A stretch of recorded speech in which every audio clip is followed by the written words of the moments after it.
All right, group, it's now 8:30 on the Eastern Coast. Thank you for tuning in for tonight's National Fellow Online Lecture Series. Once again, this is sponsored by the AMSSM Fellow Online Education Subcommittee, which is under the AMSSM Education and AMSSM Fellowship Committee. As a reminder, please tune in next week, where we'll also have Dr. Charles Kenyon be a presenter for the overhead athlete. And just some house rules, or just a reminder that this lecture is to serve as an adjunct to your individual program's educational content and provides fellows with direct access to educational experiences with AMSSM members and at times invited expert guests. And again, this is to assist in CAQ exam preparation. So here are your house rules. Just remember to, if you can please mute your devices' microphones and turn off your video. Please submit your questions to the chat function throughout the lecture. And at the very end, during the question and answer session, the moderator will ask the lecturer to answer the questions. Please complete the evaluation at the end of the lecture. And in an effort to get more feedback from the people who are watching, please log on to the amssm.org website. Look for the National Fellow Online Lecture Series tab, and please go ahead and put your submission in to recommend any topics or speakers that you might like to hear in the future. Another way to do that is you can go ahead and scan the QR code right here, and that will take you to the same form that I just displayed. Just remember when you're making your recommendations that the primary goal of this lecture is to assist in the CAQ exam preparation. All right, and to get to tonight's lecture, it's my pleasure to welcome Dr. Morgan Heinzelmann-Weisbaum tonight. She is a sports neurologist and pain medicine spine specialist at Emory University in Atlanta, Georgia. She is currently an assistant professor in the departments of neurology and orthopedics. And after undergraduate at Davidson College, Dr. Heinzelmann-Weisbaum worked at the National Institute of Health on TBI in athletes and military personnel. Afterwards, she would attain her medical degree from George Washington University, and then she completed her neurology residency at UT Southwestern. Lastly, she completed a sports neurology and pain medicine fellowship at the Cedars-Sinai Kerlan-Jobe Institute before moving to Atlanta, Georgia in her current position. She has a wealth of knowledge and has experience in treating athletes of all ages. And I'd like to welcome you to tonight's lecture. And Dr. Heinzelmann-Weisbaum, I pass over the mic to you. Okay, awesome. All right, so thank you so much for that introduction. I'm excited to be here with you guys tonight to talk about sports neurology. So these are the objectives. First, I want to start off by giving a brief introduction to the field of sports neurology. I think we hear that term quite a bit these days, but I just want to kind of explain what exactly sports neurology is and what sports neurologists do. We'll then kind of spend the bulk of our time discussing diagnosis and management of some common neurologic conditions that you may see in your athletes with a focus on headache and epilepsy. And then lastly, we'll review 2 pertinent CAQ questions and answers, which hopefully will be easy to you after this talk. This is not a presentation on concussion and post-traumatic symptoms. I know you get a lot of instruction on those diagnoses, and you see those a lot on your own. So today we're going to kind of broaden the sports neurology field and hopefully provide some other interesting information. I have no disclosures except that I am on maternity leave with a newborn. So if you see me taking some sips of Red Bull, that is why. So let's start with just kind of a zoomed out view of sports neurology. So obviously neurology is a specialty. The neurology training is 1 year of internal medicine and 3 years of neurology. There are a lot of different fellowship options. Most commonly, you might hear people doing things like stroke and epilepsy, but sports neurology is one such fellowship. There's about 8 to 10 programs throughout the country who take 1 to 2 fellows per year. So not a ton of fellowship trained sports neurologists coming out, but it is a fellowship. It is not a comprehensive sports medicine fellowship. We definitely do not claim to be as well versed in evaluating knees and shoulders as you guys, but we, I think, have bring a good kind of intimate knowledge of the nervous system to taking care of these athletes. So as far as the history of sports neurology, likely dates back to like ancient and Greek and Roman times. But in 1768, this is the first time that some case reports were described in head trauma. So Dr. Percival Pott published these case reports, 4 of which were sports related. And then it was in 1989 that neurologist Dr. Barry Jordan really first used the term sports neurology when he published this book. And again, that was really the first time that the term sports neurology was being used in the literature. And then 2008 to 2010 is when our Academy of Neurology recognized sports neurology as a subspecialty and developed a sports neurology section to kind of further the field. And then ultimately in 2012 is when the first fellowship was established. And that was with Dr. Jeff Kutcher in Michigan, who I believe has given one of these lectures before. So sports neurology is more than just concussions. We like to think of sports neurology as being kind of 4 different pillars. The first is diagnosis and treatment of sports-related neurologic injuries, which is what I think we would all think about when you hear the term sports neurology. So things like concussion related to the brain. We manage spine injuries like related to the spinal cord or musculoskeletal spinal structures. We manage brachial plexus injuries like thoracic outlet syndrome, peripheral nerve injuries like ulnar neuropathy, and muscle conditions. We're really not going to be focusing on those things today. I was charged with kind of staying away from concussion and post-traumatic symptoms. So we're going to do that. And today we're going to be focusing mostly on the second pillar, which is management of common neurologic conditions in the athlete and really how we can best guide safe participation in sport. 2 other pillars that we are interested in as sports neurologists. One is really a good understanding and promotion of neurologic benefit of exercise in sport, and we'll talk a bit more about that throughout the talk as well. And then lastly, I think there's a lot of room, for us to learn more about how we can train the brain and optimize neurologic function in order to enhance sports performance. So you may see sports neurologists involved in clinical care, typically outpatient setting. We're involved in sports coverage as well. I'm typically not the sole provider. Like I said, I definitely trust you guys more with evaluation of the joints, but I think we can be a good asset when it comes to evaluation of head and spine. And then sports neurologists can be involved in consultation as well. So that can be affiliated or non-affiliated with specific teams, leagues, even venues.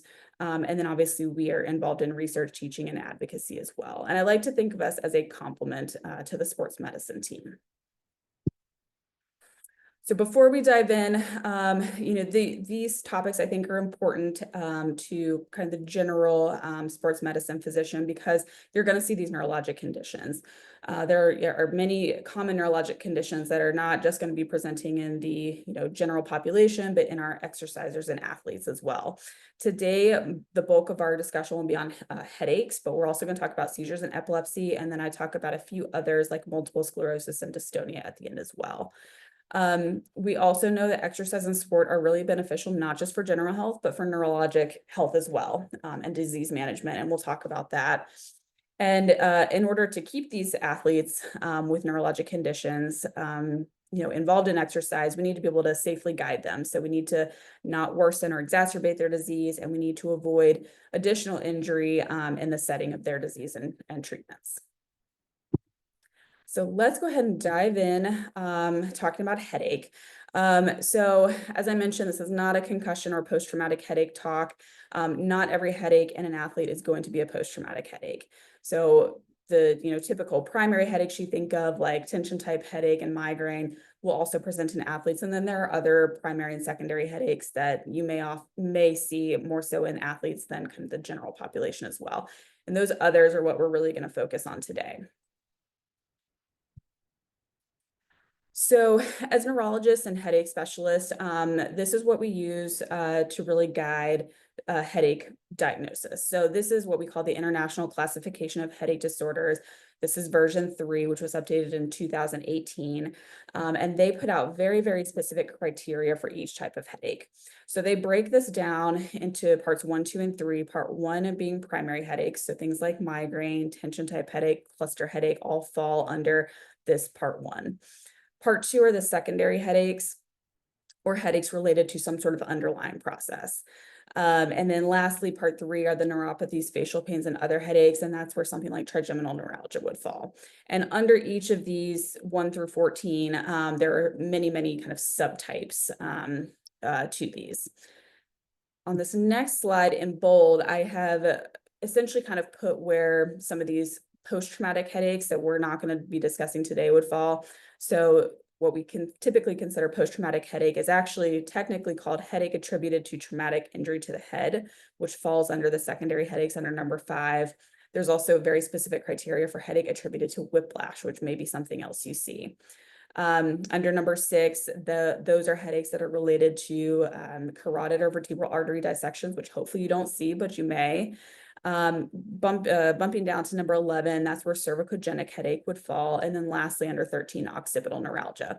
So again, we're not going to be focusing on those today. Those are more kind of, trauma related headaches that certainly you want to think about, but that we're going to try to, discuss some other things today. So as we talk about these headaches, I'm going to go through about 5 different cases. So we're going to start with this case first. This is a 20-year-old female lacrosse player, no past medical history, who is presenting with headaches. The headaches started about 3 months ago. They are bitemporal in location, have this throbbing quality, generally moderate in severity. And they have been starting about 5 minutes into her activity. So 5 minutes into playing lacrosse, 5 minutes into weightlifting, and they resolve about 15 minutes after stopping that activity. She has no migrainous features associated, so no nausea, vomiting, photophobia, or phonophobia, and her neurologic exam is unremarkable. Now, I want you to kind of compare that to this next case here. And I've put in red kind of where the differences are. So now we have a little bit of an older patient or older athlete. He's a male cyclist. He does have some past medical history of hypertension and hyperlipidemia, but still coming in with a very similar headache. So headache started 3 months ago, same location, same quality, same severity, same kind of provoking and resolving factors. His headaches, however, are associated with nausea and chest pain. And otherwise has no photophobia or phonophobia associated. And his neuro exam is also normal. So thinking about those 2 cases, I can't see the chat. So if you can just kind of, you can think to yourself, if you want to put in the chat, feel free. But thinking about those 2 cases, just kind of, think through if you feel like any further workup is indicated for either one of those. Is case 1 seem pretty straightforward and nothing is needed? Or do you feel like you need workup for both? Neither. And if you know what the diagnosis is for one or both of them, kind of think through that and then potentially treatment options as well. And I'll give you just a few seconds here to think about that. So this case 1, this young lacrosse player, this is a typical presentation for a primary exercise headache. And these criteria here are what have been put forward through that ICHD-3 with those very, very specific criteria that we talked about.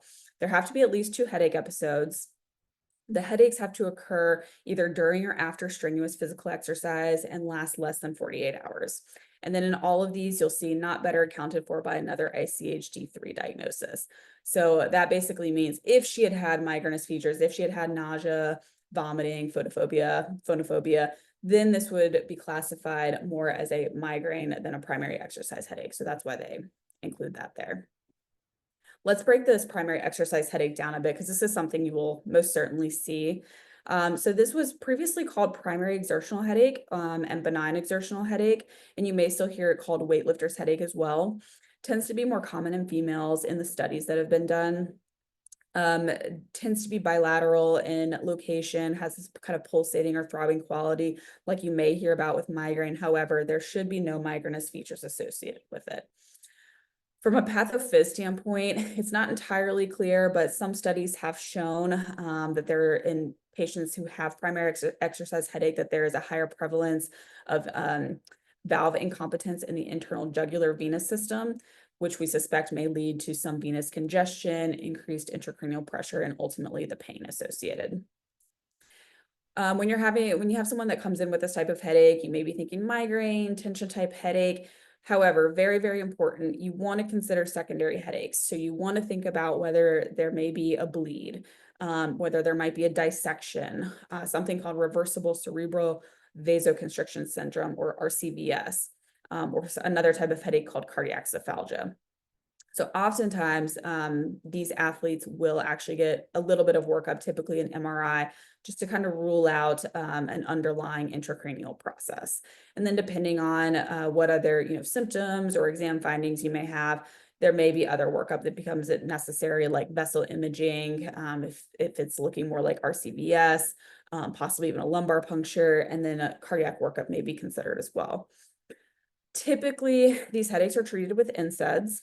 Historically, that's been indomethacin, but there have been no randomized controlled trials for treatment, but that's generally what's used. And the indomethacin can be either used like a preemptive treatment, so taken before exercise, or some people even really require it on a more preventive basis or like a daily basis. Beta blockers are another potential option. The literature shows that there's quite a bit of overlap between primary exercise headache and primary headache associated with sexual activity, for which we know beta blockers are helpful. So that has also been used. And while, that presentation may sound very like benign, and, primary exercise headache is generally a benign entity, the fact that there is precipitation of the headache by exercise does technically qualify as a headache red flag, which is why an MRI definitely should be considered. I think if we all think back to medical school, you've heard this SNOOP acronym for the headache red flags. We've just been adding to it, so there's multiple S's and many P's now. But I just put this up here as a reminder, and just to remind you that precipitated headaches that are precipitated by exercise are something that you do want to consider as a red flag. All right, so let's think back to kind of what I wanted you to compare that to. So this is case 2. So this type of headache is a classic presentation of a different type of headache called cardiac cephalgia. So this is not a primary headache, this is a secondary headache, and it's associated with acute myocardial ischemia. Generally, or it's going to have to develop in temporal relation to acute myocardial ischemia. It gets worse with worsened ischemia and then gets better with improvement or resolution of that ischemia. Generally, it's going to be moderate to severe in intensity, associated with nausea, shouldn't have other migrainous features like light sensitivity or noise sensitivity, and aggravated by exertion, and then relieved by nitroglycerin or other derivatives. Again, I know this is a lot of words. This is directly from ICHG3, which I refer back to all the time, but I just want to show you kind of how specific these criteria are from a headache standpoint. So this type of headache was described in 1997. It generally has a very lengthy time to diagnosis because the headaches can look very different from one another, and they can look very similar to other types of headache, like that primary exercise headache. And extensive workup is required, including cardiac workup. And that's not really the first thing that you would think of if someone is coming in saying that they get headaches when they exercise. You're not going to immediately jump to doing an angiogram for that patient. But that is ultimately really what is, required in order to diagnose this. It's definitely not a benign type of headache. And so you want to be able to be aware of this headache entity and, kind of have it on your radar. The location, quality, severity, onset, and duration can be quite variable. Like in our case, the headache may be associated with cardiac symptoms like chest pain and shortness of breath, but they don't have to be. So there are certainly cases in the literature that had no cardiac symptoms whatsoever, but ultimately was associated with myocardial ischemia. Typically, they will have some presence of cardiac risk factors like hypertension, hyperlipidemia, and diabetes. The pathophys for this headache is also not clearly elucidated, but there's kind of 3 different hypotheses that you'll read about. One is that there is this convergence of nerves from the heart with nerves coming from the head and the spinal cord. Another theory is that there is, when you get this ischemia, there's reduction in cardiac output, decreased venous return, ultimately increased ICP and pain.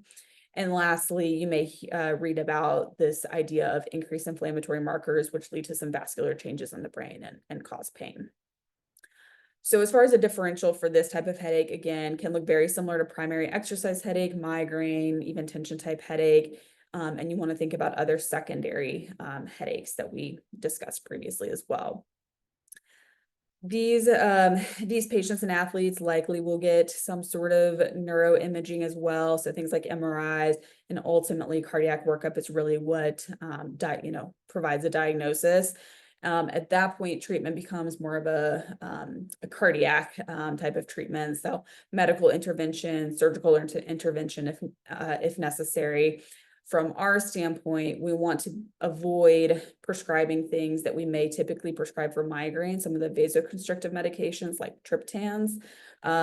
If you recall, sumatriptan or any of the triptans, one of the big contraindications is, significant heart disease. So if you see this patient and you think, oh, it's just a migraine, and you start prescribing triptans, that could actually be worsening, the headache syndrome that they're presenting with. All right, so case 3, kind of two that I want you to be aware of here. So you have a 15-year-old female swimmer, no medical history, coming in with more of a mild to moderate, kind of described as pressing headaches and this band-like distribution around the head, starting about 20 minutes into swim practice, and then resolves within an hour after practice ends. Similarly, same age, female, this time a gymnast with no history, kind of same mild to moderate headaches, but this time more of a pulling, describes more of a pulling sensation in the frontotemporal region, which kind of goes up to the vertex of her head. Same, kind of starts 20 minutes after starting practice and then resolves within an hour after practice. So just think through those for a second, and if you can think of what type of headache this might be.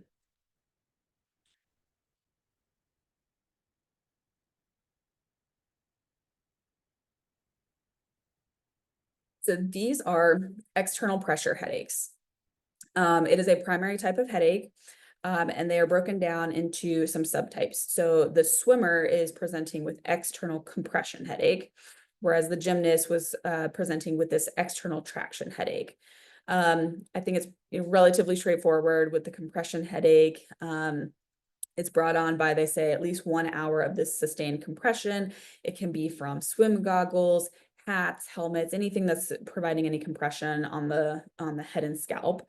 And that is the area where most of the pain is, and it should resolve within an hour after that compression is relieved.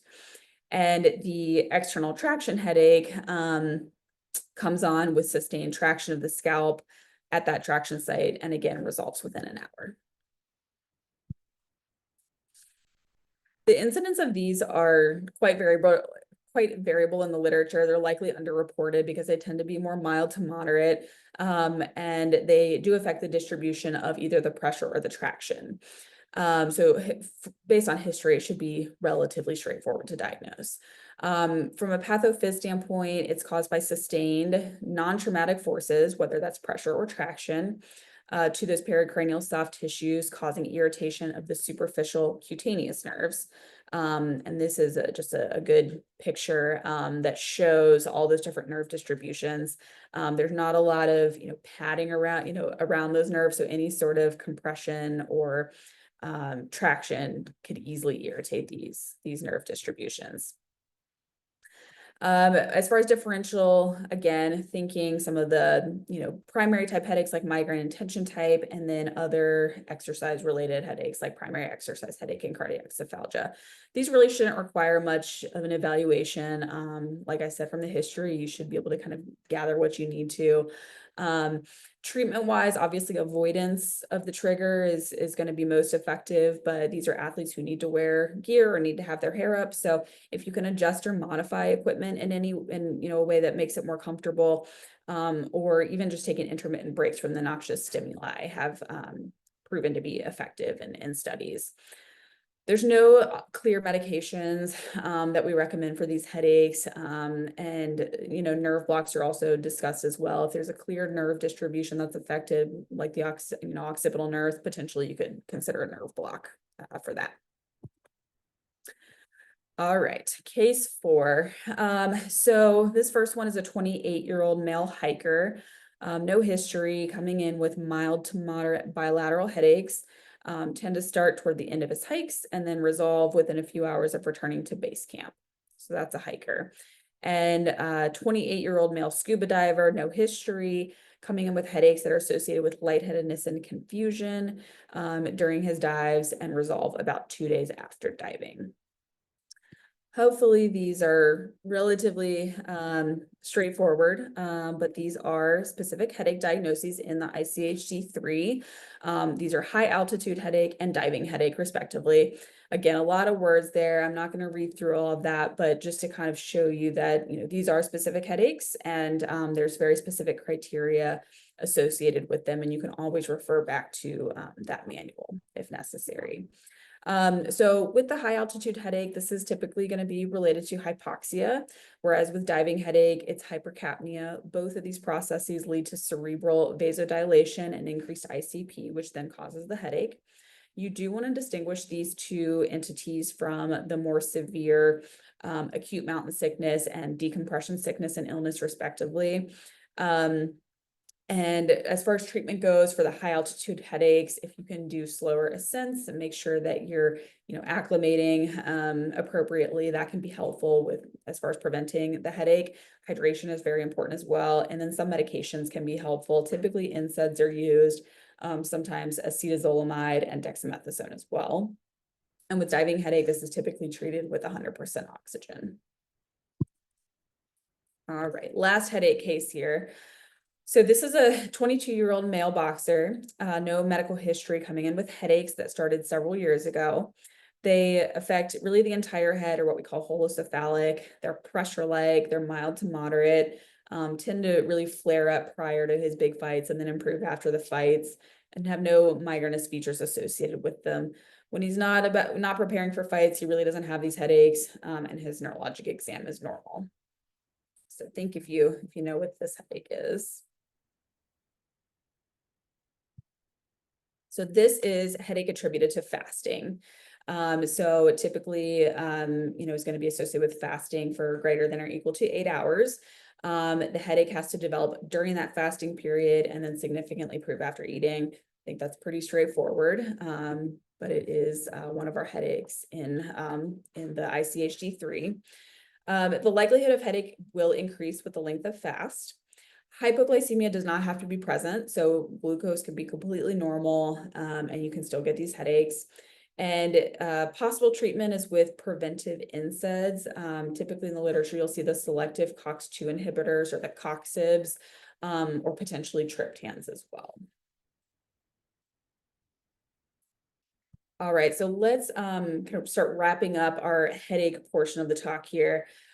So I think, it's important when an athlete is coming in with headache to maintain a really broad differential of both primary and secondary headaches in the athlete. They're not always going to be trauma related. They may be something as common as tension type headaches or migraines, or they may be these other primary and secondary headaches that maybe you haven't really thought of as being a specific diagnosis, but I think some of them are relatively straightforward. Treatment of primary headaches like migraine, which we didn't dive too much into migraine specifically today, but treatment of those migraines are generally going to be the same in an athlete as a non-athlete. However, with an athlete, you may want to think about what medications you're treating with a little more thoughtfully. Obviously, we want to avoid side effects or minimize side effects in all of our patients, but particularly in an athlete, you're going to want to make sure you're avoiding medications that cause fatigue. So things like amitriptyline, weight gain as well. Amitriptyline that causes weight gain may not be your best option to treat a migraine in a dancer per se. And then cognitive impairment is another side effect you may want to try to avoid. So that would be with something like Topamax, or what we lovingly call Dopamax. That might not be your go-to option in specific athletes. And then you also want to think about banned substances. So at all times, acetazolamide is banned. We talked about that one related to high altitude headache, and then it's used in other headaches like idiopathic intracranial hypertension. In competition, narcotics should be avoided, which you should not be using for headache anyways. And steroids also are not permitted in competition. So you can't use the steroids in high altitude headache. And it's used in, to break headache cycles and things like that, but that's something that would be banned in competition. And then beta blockers are banned in particular sports, and I included that up in the right-hand corner there. Some of them, the beta blockers are banned in competition only, and then other sports out of competition as well. So just things to kind of think about when you're prescribing these medications. There's a lot of non-pharmaceutical treatments as well. Lifestyle modifications can go a long way, even though they're so simple. Things like optimizing sleep hygiene, which may be more difficult in a collegiate athlete who has to study as well, but sleep hygiene is really important. Eating well-balanced meals at very consistent times is another thing that can help ease headaches.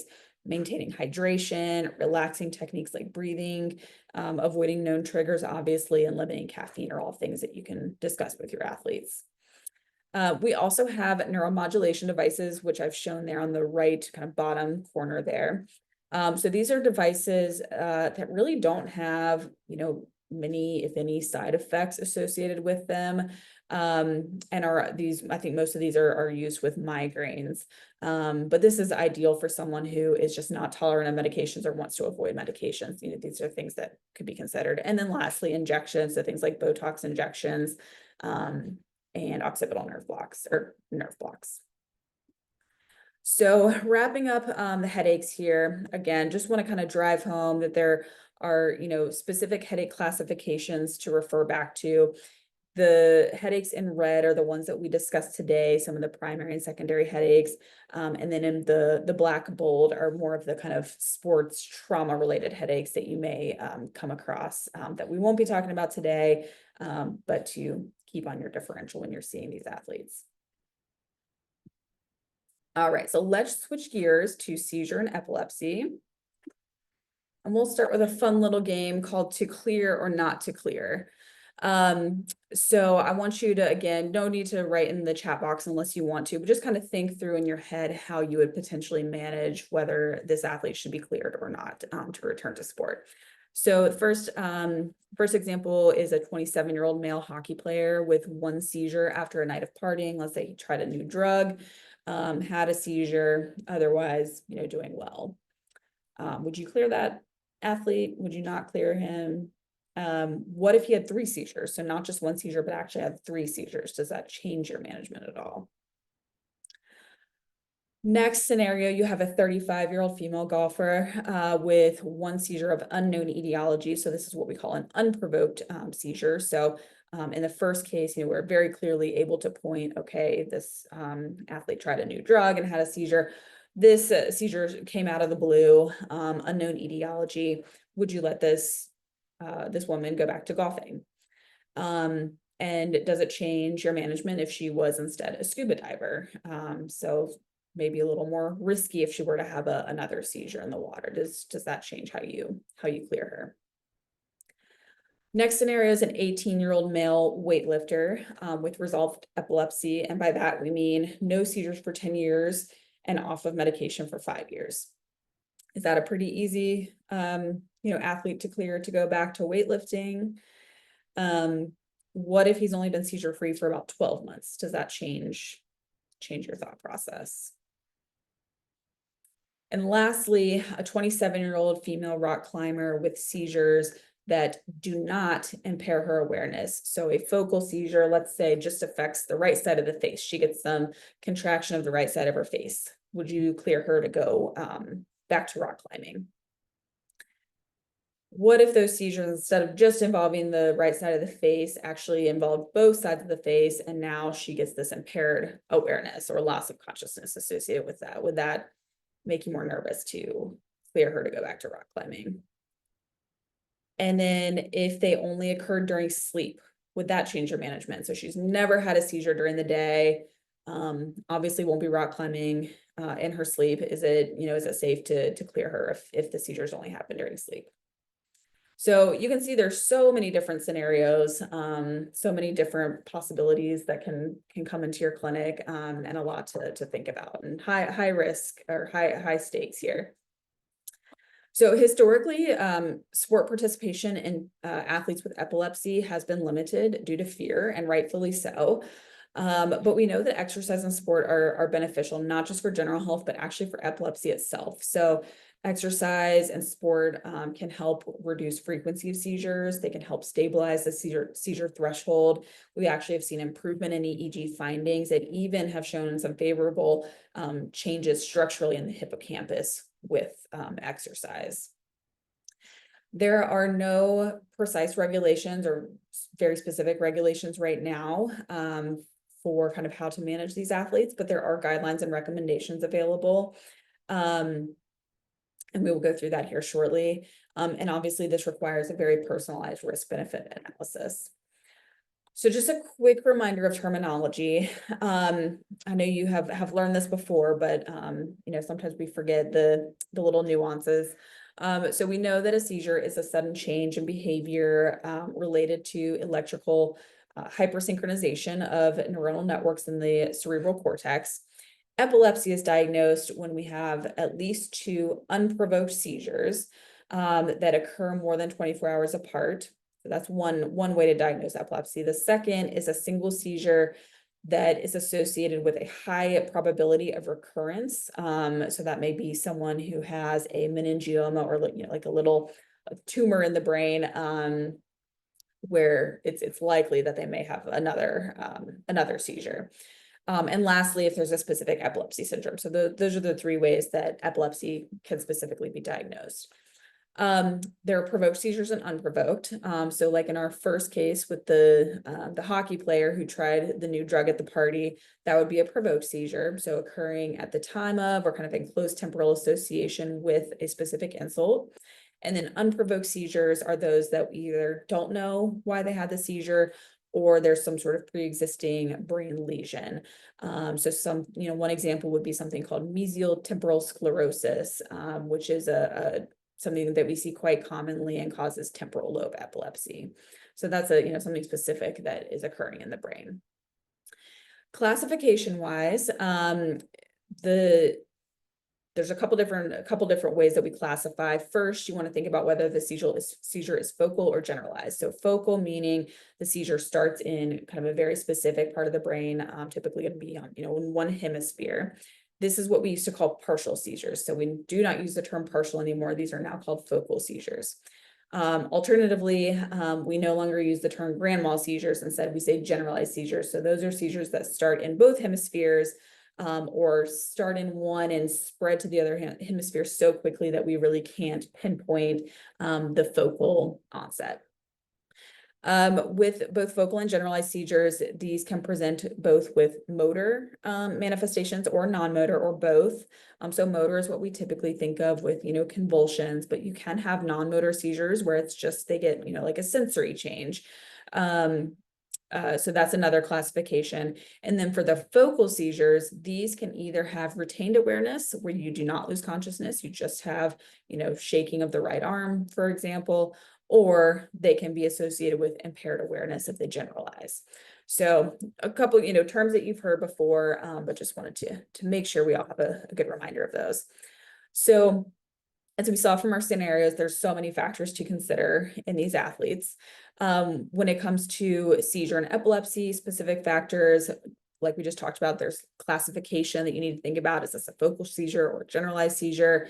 Is it, is there going to be motor involvement where they're shaking, or is it just a sensory seizure?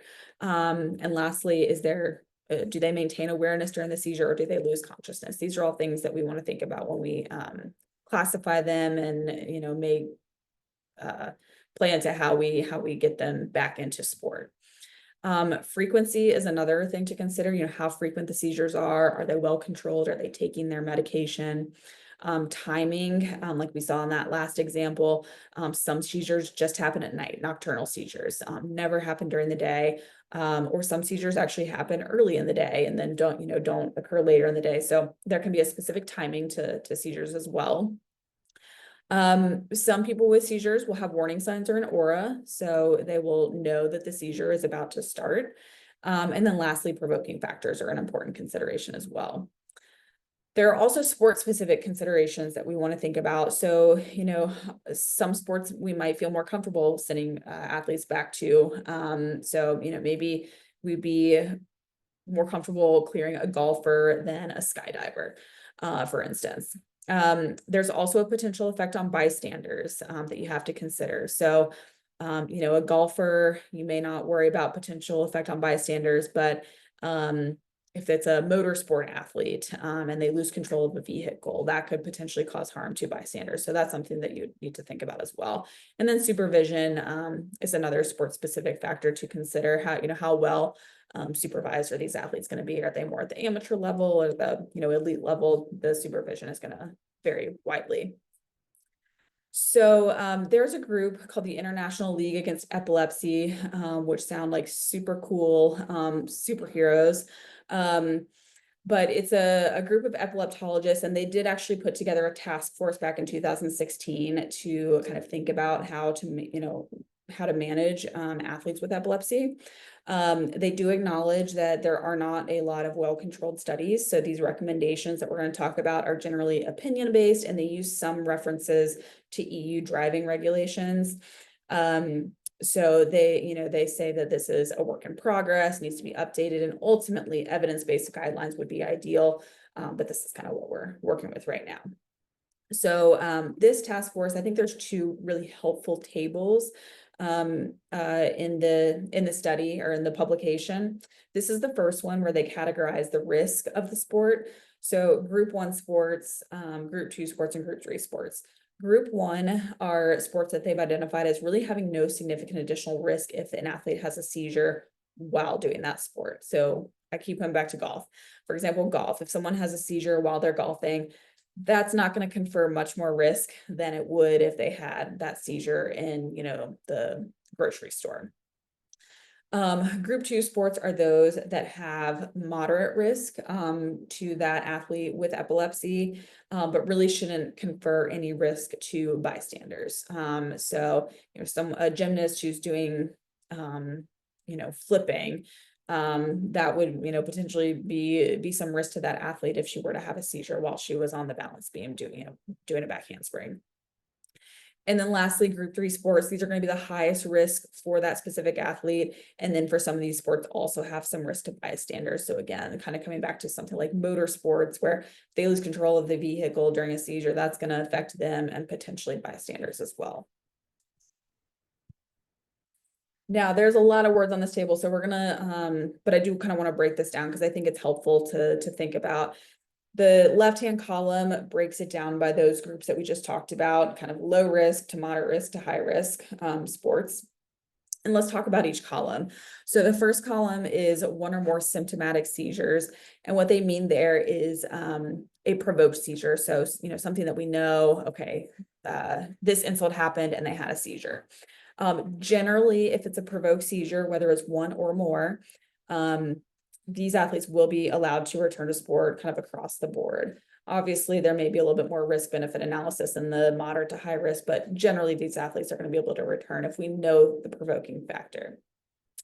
If there's a single unprovoked seizure, there's, saying permitted for group 1, kind of low risk, but for the group 2 and group 3 sports, we want to see that they are 12 months seizure-free before returning to sport.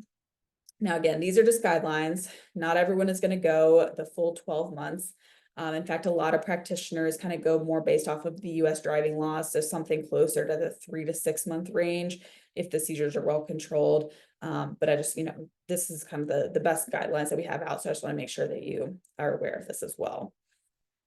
When it comes to seizure-free for 12 months longer, or kind of jumping over a couple columns to the epilepsy has entirely resolved, all athletes in all 3 groups should be permitted to return to sport.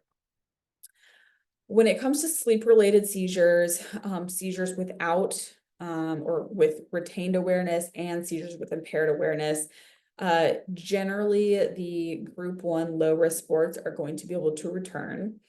The moderate should generally be able to return as well, but there may be some restrictions. And again, more kind of risk-benefit discussion with a neurologist would be helpful. And then they actually describe in all 3 of these scenarios that for group 3 sports, you may consider not returning those athletes to sport. I personally think there may be some discussion to be had if these really are sleep related only. But we definitely want to take these high risk sports seriously when returning these athletes. And then that very last column talks about medication changes. So times where we are reducing seizure meds, changing seizure meds, transitioning them, withdrawing them, those are really high risk times where you can get breakthrough seizures. So I think for any sport, you just want to be very aware of that. And particularly with the moderate and high risk sports, you want to see that we have good seizure control before returning those athletes to sport.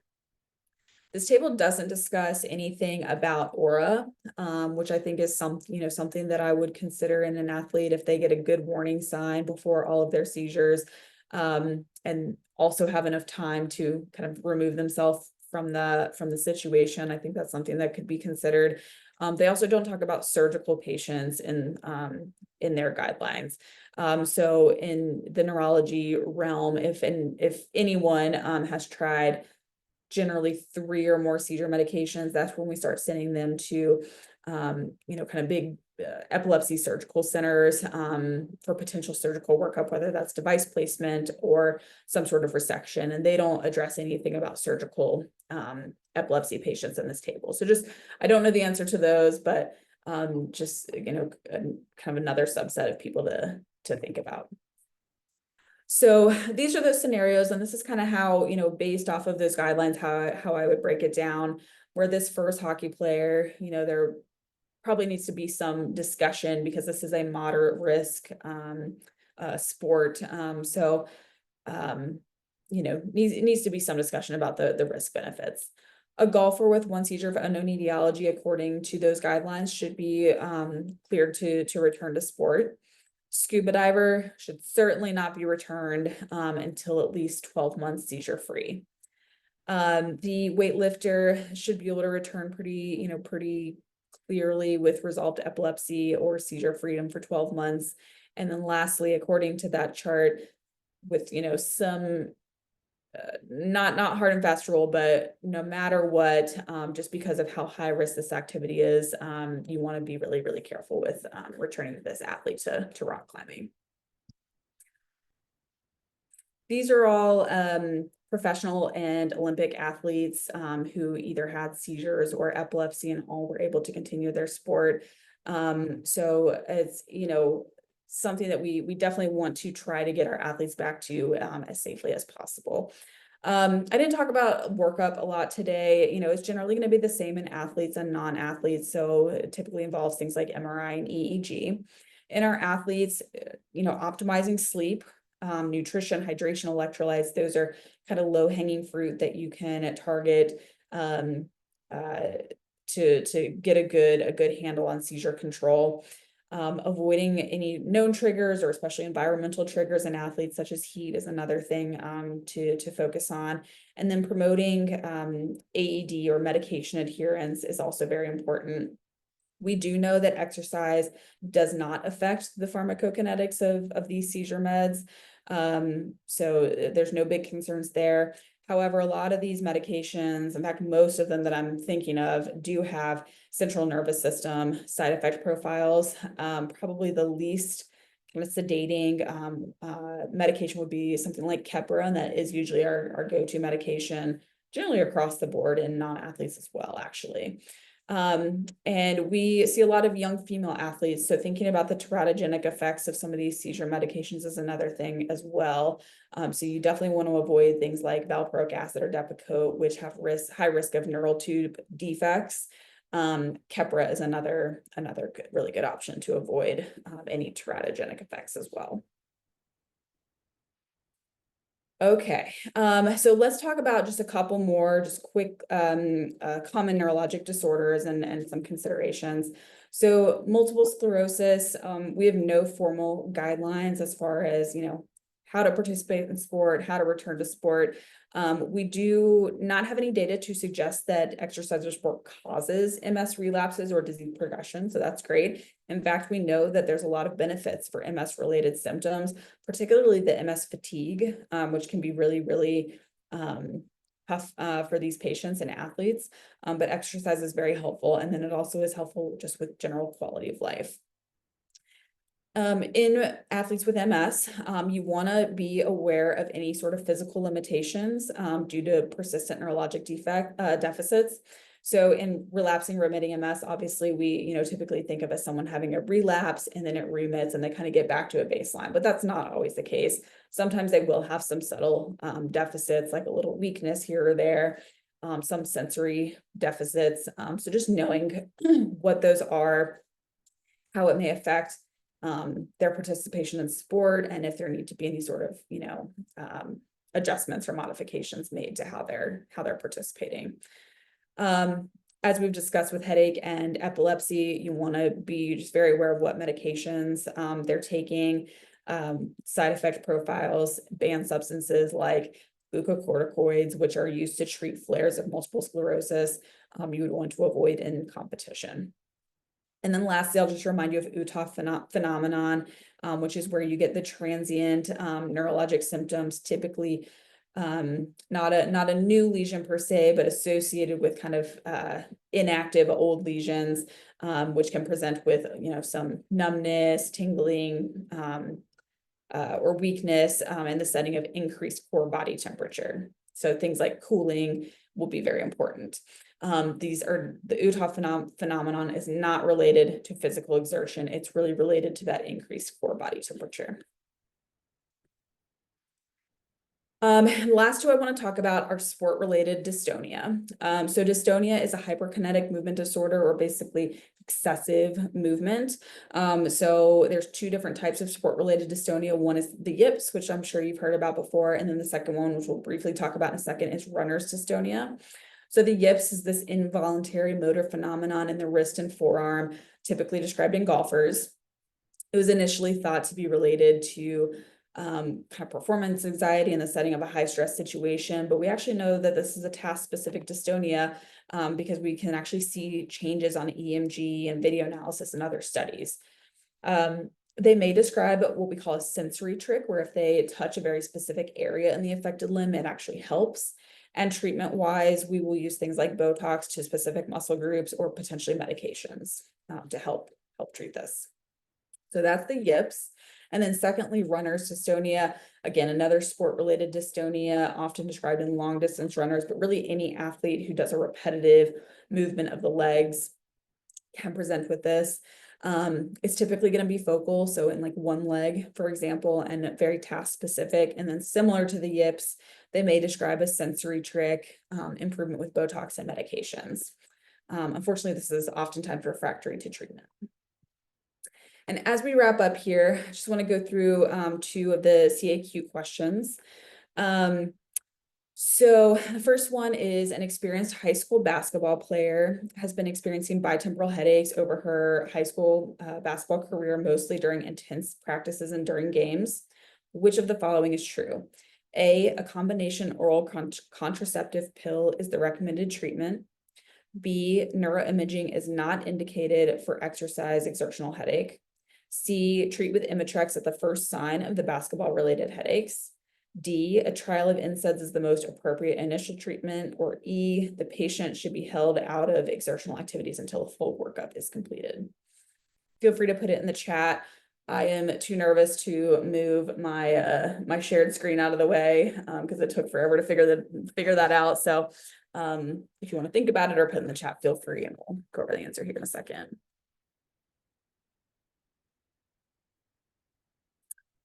So the answer to this one is D. A trial of NSAIDs is the most appropriate. So this, again, going back to that very first headache we talked about, is primary exercise headache, kind of a classic bitemporal headache brought on by exertion.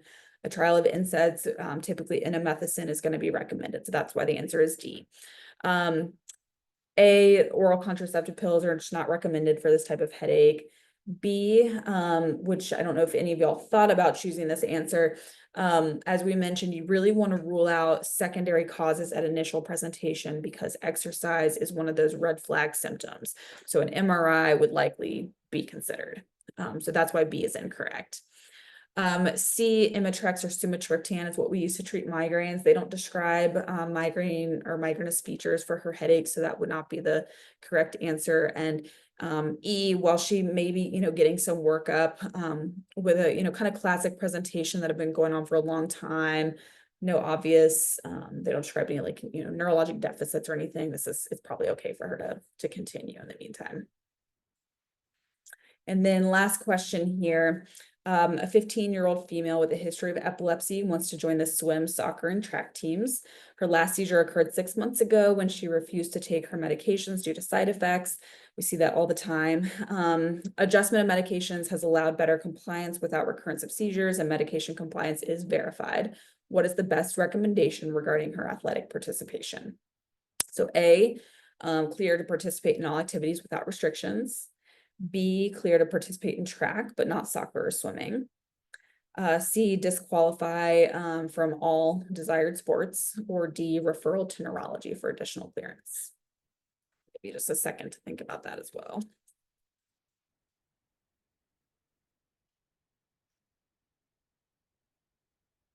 So the answer is A. So, in the guidelines that I went through, they talk more about kind of this 12-month seizure freedom as being kind of their guideline. 6 months is very appropriate as well. Like I said, for driving laws in the United States, it's state by state and generally kind of falls within that 3 to 6 month range. I think clinically, that's what a lot of us would use as well, would be kind of more like a 6-month period. Especially the fact that they drive the point home that her seizures are controlled when she's taking medications and only really break through when she's not adherent, for, reasons such as side effects. B is not correct. There's no reason that she should be able to participate in track, but not soccer, as those are kind of similar low risk sports. Swimming is technically a group 2 sport, so that may be a little, more discussion there. D, no reason to disqualify her from sports entirely. And D, I don't think anyone would fault you in real life for, running anything by neurology, but yeah, if she's, doing really well, adherent with medications and 6 months seizure free, then she should be good to go. So I will wrap up with some takeaway points here. So hopefully you'll leave this talk, with this idea that sports neurology is much more than just concussions. There are common neurologic disorders that are going to present in your athletes just like they present in the general population and should be diagnosed and treated as such. We know that exercise and sport are great, not just for general health, but also for neurologic health and disease as well. And we want to be able to safely guide these athletes. We want to, not worsen their existing disease. And we also want to avoid injuries that they may be prone to because of deficits they have or side effects from medications. And lastly, your sports neurologists are always here and happy to help. So thank you so much for your attention. I'm going to stop sharing my screen so I can see the chat box here. And I will be happy to hear any comments or take any questions. Morgan, thank you very much for that talk. I think it kind of expanded my own sports neurology knowledge more than just concussions. I'm monitoring the chat as well. And I have one question here that says, what misconceptions about epilepsy and sports do you encounter most often, and how do you address them? That's a good question. I think, just kind of the obvious of, historically anyone with seizures or epilepsy, I think people are just really, really nervous about returning them to sport. But there's, like we saw, there's so many seizure and epilepsy related factors and sport specific factors to consider. It's definitely not an easy decision always, but I think just, educating and, you know, also telling the benefits of continuing exercise and sport for patients with epilepsy can also be, be really helpful with kind of getting around those misconceptions. Is not just saying, we have safe ways to get you back, but also it's really beneficial actually if you continue exercise. Good. Another question that came in, I think this goes back to your groups as far as when it comes to epilepsy and like what kind of sports participation. But the exact question is a patient who is a pediatric anesthesiologist who is diagnosed with epilepsy, who likes to hike, and can she hike solo if she is well controlled on Keppra and has not had a seizure for 12 months?